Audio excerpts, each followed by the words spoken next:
It's frustrating to not have an official diagnosis. I'm a planner. I like to know things. I kind of feel like the more information I have, the better as we make decisions, whether as a couple or a family.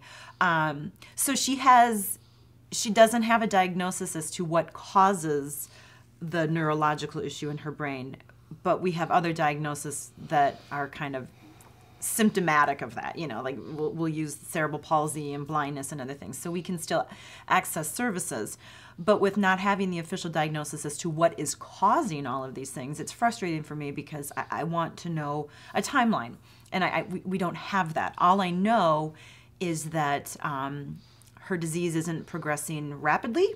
It's not progressing slowly. It's somewhere in between. So I don't know, what does that mean? Does that mean 5 years? Does that mean 10 years? Does that mean 20 years?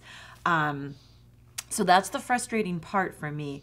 I was concerned at first we wouldn't get services without that, but I know that, you know, we indeed have. So, you know, that more technical piece, but just, it's more, I think, part of my personality. Like, whereas you're more comfortable with not having an official diagnosis. I could care less.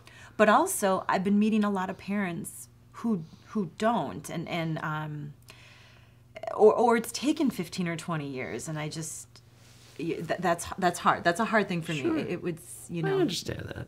I could care less. I just want to know what makes her comfortable.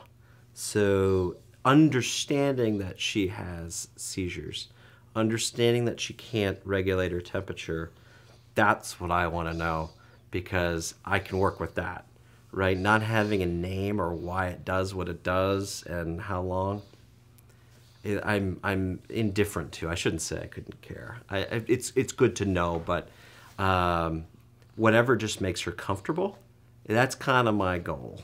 And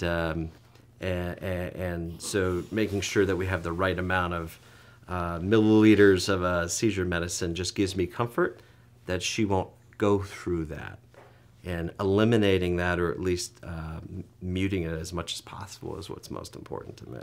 Yeah.